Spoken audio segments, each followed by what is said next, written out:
రాష్ట్ర ప్రభుత్వం ప్రతిష్టాత్మకంగా నిర్దేశించిన ప్రజా సమస్యల పరిష్కార వేదికను కార్యాలయంలోని కమాండ్ కంట్రోల్ సెంటర్ విభాగంలో సోమవారం నిర్వహించారు. కమిషనర్ వైవోనందన్ పాల్గొని అర్జీదారుల నుంచి వినతి పత్రాలను స్వీకరించారు.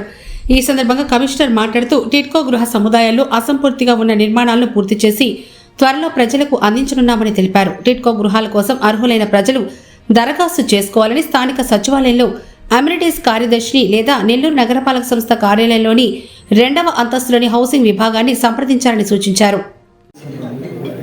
భారతదేశ సర్వోన్నత న్యాయస్థానం వీధి కుక్కల పైన ఒక సంచలనాత్మక తీర్పునివ్వడం జరిగింది. వీధి కుక్కలు అనేటువంటివి పబ్లిక్ ప్లేసెస్ ఏవైతే ఉన్నాయో, బస్ స్టాండ్స్ కానివ్వండి, రైల్వే స్టేషన్స్ కానివ్వండి, హాస్పిటల్స్ కానివ్వండి, స్కూల్స్ కానివ్వండి, కాలేజెస్ కానివ్వండి, ఇటువంటి ప్రాంతాల్లో ఈ స్ట్రే డాగ్స్ అనేటువంటివి ఉండరాదు. అయితే ఈ ప్లేసెస్లో ఆ స్ట్రే డాగ్స్ ఉండకుండా ఆ సంబంధిత యజమానులే సంబంధిత చర్యలు తీసుకోవాలి. అంటే స్కూల్స్లో కావచ్చు, కాలేజెస్లో కావచ్చు, అదేవిధంగా రైల్వే స్టేషన్స్, బస్ స్టాండ్ పరిసర ప్రాంతాల్లో ఈ స్ట్రే డాగ్స్ లేకుండా నియంత్రించాల్సిన బాధ్యత సంబంధిత యజమానులు తీసుకోవాలి.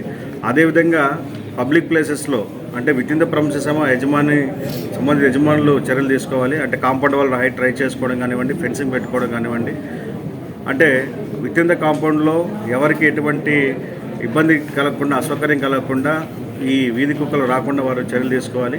అయితే బయటి ప్రాంతాల్లో కనుక బహిరంగ ప్రదేశాలు ఉంటే కనుక కార్పొరేషన్ అధికారులు వాటిని పట్టుకొని తీసుకెళ్ళి డాగ్ షెల్టర్స్లో పెట్టడం జరుగుతుంది.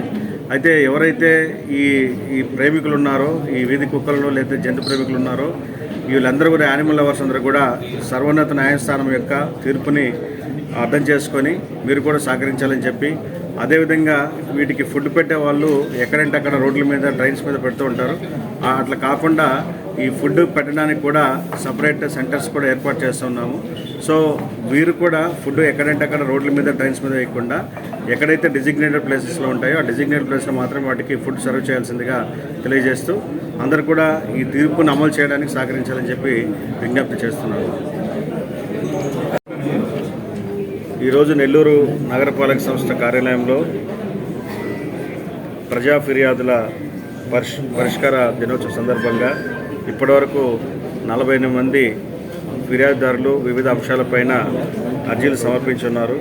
ఇందులో ముఖ్యంగా టౌన్ ప్లానింగ్కి సంబంధించి పబ్లిక్ రోడ్స్ ఎంక్రోచ్మెంట్స్ మీద కానివ్వండి, అదేవిధంగా టిడ్కో హౌసెస్కి సంబంధించి ఎలిజిబిలిటీ ఉన్నటువంటి వారు టిడ్కో ఇల్లు కావాలని చెప్పి, అలాగే గతంలో టిడ్కో ఇల్లు మంజూరై వివిధ కారణాల వల్ల క్యాన్సిల్ అయినటువంటి వారికి కట్టినటువంటి బెనిఫిషరీ కాంట్రిబ్యూషన్ తిరిగి ఇవ్వాలని చెప్పి అడుగున్నారు. అదేవిధంగా శానిటేషను, అదేవిధంగా వర్షాలు రావడం వల్ల రోడ్లు దెబ్బతినడంతో పాట్ హోల్స్ సంబంధించినటువంటి ఈ పనుల పట్ల అడుగున్నారు. అయితే ఇవన్నీ కూడా ప్రయారిటీ బేసిస్లో 1 by 1 చేస్తాం.